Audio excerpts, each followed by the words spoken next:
Hey YouTube, Petey Twofinger here. Today I'm going to be building a pedal. It's called a hyped fuzz, and it's off of a PCB that was gifted to me by Tone Electronics is the name of the guy that gifted this to me. He has a business where he builds pedals professionally, and I can recommend his stuff. It's real good stuff. He's a guy who before he got started a little bit after I did, and he watched my videos about getting into pedal building, and later on he messaged me. We talked a couple times, and then he was having an issue and he wasn't really sure. He knew, but he wanted a second opinion to put his mind at ease. And oftentimes with me, that's the case too. And when you ask questions in this community, people take offense to it. They don't want to build your pedal for you.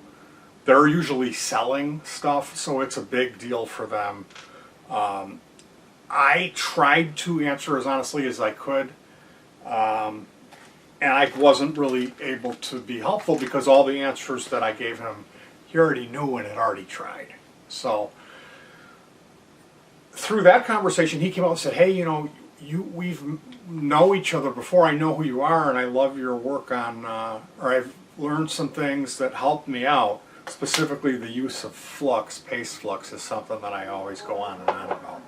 So he sent me some PCBs. This is a hyped fuzz. He gave me a bunch of stuff. Thank you very much to Tone Electronics. I think he's in Italy. He's in another country. Now this is an older version. Basically what happened is this.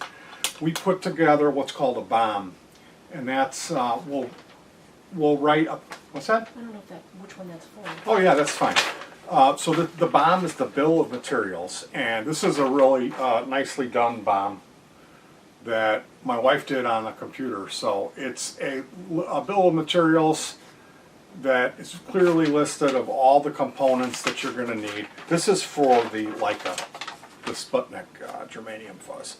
So it has all the resistors, the capacitors, the transistors, diodes, integrated circuit chips, and potentiometers, everything that you need, except for, like, it doesn't have the knobs on there or the chassis. The BOM is just the electronic components, everything that lives on the PCB. So this video is basically just kind of show kind of trying to show you the process of a build, a full pedal build. So it's going to be a long video. Might even be in multiple parts as far as the upload goes. The pedal we're building is it's a clone. It's called the hyped fuzz. It comes from a place called Pedal PCB, and he's really done some courageous stuff. There's some advanced PCBs that he's selling, working with the FV1 chip. I built his ADT, automatic double tracking pedal, which is very similar to the Keeley 30 MS. And then something called the Kaleidoscope or the Daydream, which is a filter delay that's really trippy. So, yeah, I got the PCB, we pulled the BOM. Basically what will happen is my wife will sit on the sofa with a pencil and a paper, and I will read off the computer, starting with the resistors. I'll say R1 is a 1M, R2 is a 2M7, R3 is a 475K, and so on and so forth. Then she'll print that up, or we'll use the paper, and she will go and pull the BOM. Now I have a stock of, like here you can see, this is a bag with maybe 30 resistors in it. Yeah, I don't know if you're going to be able to see that, but there's quite a few. So I try to buy this stuff in bulk, and the only thing, like the resistors, the capacitors, the transistors, and the chips pretty much, well, like the potentiometers are a little bit more expensive. So that's the stuff. When I'm building a pedal, I have to order like the pots. You have to look through the BOM and see, like, what do you have in stock, what do you not have. Or if you don't have anything, you order it all. And usually that would be from Teda Electronics. So in this case, we pulled the bomb, and then I was actually going to build it one day, and I looked at it, and right away I saw that the PCB was different than the image of the PCB on the website.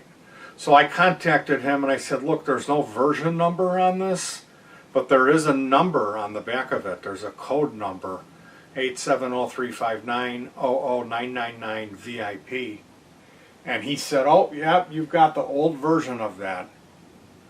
And I was not aware of that. I had ordered everything, and I said, oh, well, geez, will the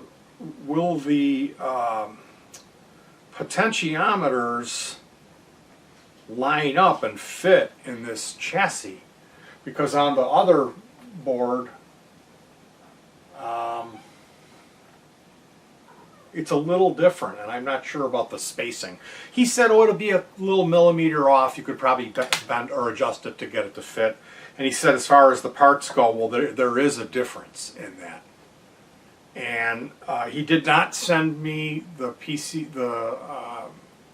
PDF, which I really would have liked for him to do that. Maybe I'll contact him and see if I can get it. But what we're going to do today is we're going to give a shot at building this, and we're going to go through building a pedal on Vero PCB. All my other stuff is talked about building it on strip board, which is smaller, less complicated builds. When they start getting big, or they use more than one integrated circuit chip, in this case we have 3 integrated circuit chips, so this would be one heck of a complicated Vero. It would have more cuts and jumpers, which makes it kind of a chore and makes it a larger circuit board. So just ordering something like this for, like $10, it saves you a lot of build time, so it's kind of worth the money. And it makes it smaller. You can fit the pedal in a smaller box, if that makes sense. So I think before we break this scene, I'll go over the tools that I'm going to be using today. Like, we've got this chassis here. One of the first things I do, I'm going to need the big screwdriver with the ball handle on it. Yeah, you could go get that for me. So first off, I've got a spool here, solder of course, and what I'll do is I'll have a length of that here, and then I'll take another length and wrap it around something and have that come up across my work area. So I've got a couple options for grabbing solder. I've got a Weller soldering station here. The sponges are wet. We've got one of these. We had one of those cleaners for the tip of the iron. Here is the paste flux. That's the most important thing. To get the solder to stick, you always apply some flux. Here's the other thing. It's got some like Chore Boy brass coils in it for cleaning that. Here we have a bottle of rubbing alcohol. This is an old Ronson lighter fluid bottle. It's been painted, and this is full of 90% rubbing alcohol. Here we have ripped up pieces of paper towel. So when I apply the flux, I remove it, and that's the solvent that I use. So as far as the tools go, I've got this X-Acto knife or hobby knife. There's a mini Phillips screwdriver. I've got this is what I call my tool. And this is a small needle nose pliers. It's not the smallest one. I got one that's a little smaller. A lot of the junky, cheap Chinese ones just aren't really good quality. This one's not bad. It's got the spring in there, but I really like using these for bending leads and all kinds of stuff, dropping. And then we've got a nipper. This Picture Me Photon calls them. This is a Plato Model 170 shears, highly recommended. This is the wire snipper of choice, and you use this for cutting the leads off of the parts as you build. This is not the screwdriver. The screwdriver is the yellow one with a ball end. It's a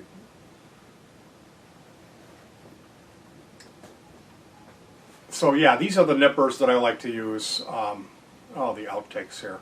This remote is, wow, I'm not doing that again.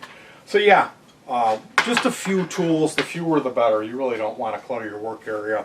Proper lighting is something that I swear by, is using a real lot of light.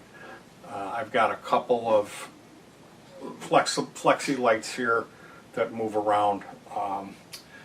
So yeah, when we move towards finishing it, there is a tone generator, and this, you know what, I could show you.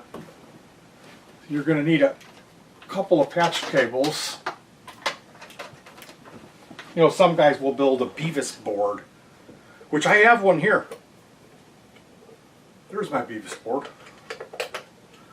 Oh yeah. So when we're finished, rather than grabbing the guitar and playing Enter Sandman to test it, I use a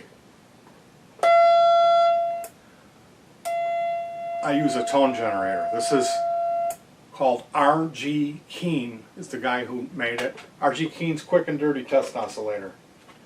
And the reason for that is the pedal never works the first time you turn it on. If you grab the guitar and play Enter Sandman through it, it won't work. If you use a tester and this is a little mini amp, the chances of it working go up by about 50%. Usually there's something you missed. You know, it'll be like you forgot to put the chip in, or just something goofy. So yeah, did I miss anything as far as tools? Well, yeah, I got a bag of wire here. Wire really isn't, I don't really get hung up on it that much. I actually get the wire out of these switch boxes. So you could find these at resale, or any like 22 gauge wire. But I think that's about it for segment 1. I'll be coming back in segment 2 where we're actually showing you how we start populating the PCB.